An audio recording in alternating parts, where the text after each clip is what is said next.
Chapter 24, Episode 3. Artemis decided to give her father a surprise visit at his restaurant.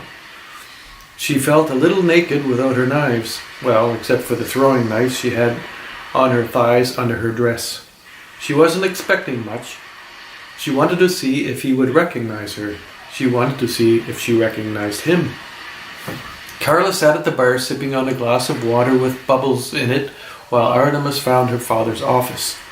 The door was open, so she walked in. Her father looked up and smiled. "Are you looking for a job?" "No." That made him think. He knew she didn't work for him. He did the hiring. He would have remembered hiring her and why. She was a real pleasure to look at. He couldn't think of the next question. What the fuck? "Do you want?" came to mind. But then he understood what it was that he saw in her eyes. His ex-wife. Himself. Artemis. She smiled. "Hi, Dad." Well, Jesus, you're grown up." "I guess so." "Why are you here?" "I mean in New York." Mr. Morgan finally stood up. He still wasn't sure what to do. "I love you? Oh, 10 years? Really? Oh, fuck. Slipped my mind. Your grandfather said." George knew he was a shitty father to all his kids. To all 4 children. Then he shook it off. Artemis didn't look like she was suffering. "Mom's getting married. My friend and I came for the wedding. Thought I'd say hello." "Is your friend with you?" "She's at the bar drinking a $6 glass of water." Mr. Morgan smiled. "The cheaper one. How about we all sit down for lunch?"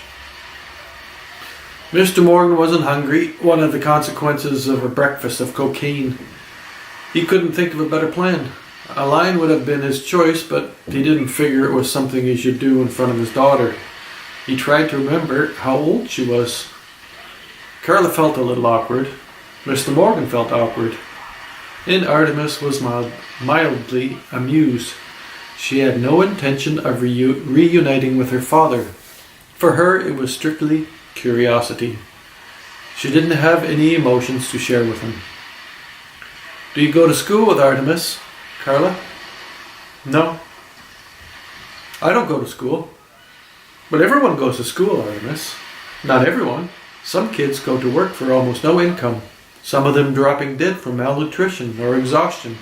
Some kids are sex slaves." Mr. Morgan needed a minute to wonder about that. "What do you do all day, Artemis, if you don't go to school?" "Grandpa taught me all the school things before he disappeared. I read the Bible to Grandma and took care of her until she died. I make things, keep the house in good repair, made a deck all the way around. I hunt and fish. I cook. I read books, go for long runs through the woods." "When did Grandma die?" "In the spring." Mr. Morgan nodded. What should he tell her? "And what do you mean with Grandpa disappeared?" "He said he had to do something. Said he might be a while. That was 3 years ago." "Jesus." Something like that.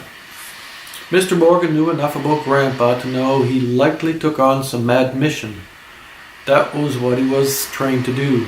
What he lived to do. "And what are you doing with your days, Dad?" "Work. This place is a lot of work. But I love it." He didn't figure she needed to know about his drug import and manufacturing. The real reason he was so bloody rich. Aside from work. "I've got a girlfriend. We've 3 daughters. Would you like to meet your 3 half-sisters? Their mother would likely despise you for no particular reason, other than your obvious disregard that wasn't even rebellion, just detachment." Mr. Morgan realized he was fascinated with the creature that was his daughter. "How long are you staying in New York?" "We'll stay till Mom gets married. Then we might drive down to Cuba or Canada." Mr. Morgan laughed for the first time. "Do you have your license?" "I have my beginner's. Karla has her license." Mr. Morgan looked out the window and thought about his car. It wasn't so new anymore, but still worth more than most new American cars. He wasn't sure if he liked the yellow. Seemed like a good idea at the time, but he wasn't so keen on people gawking at him when he got in and out of the beautiful beast. In black, it would almost fit in, but he might get something different. When's your mother's wedding? In 2 weeks. I was thinking of getting a new car, tax write-off and all that. Company car. You can have the one I have now, if you want. I'll just add you to the insurance.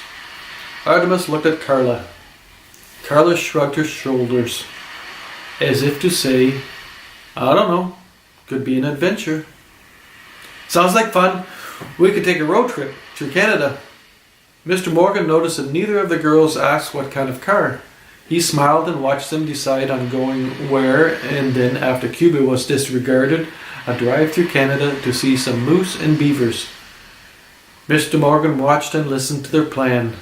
He was aware that he was having an exceptionally nice day.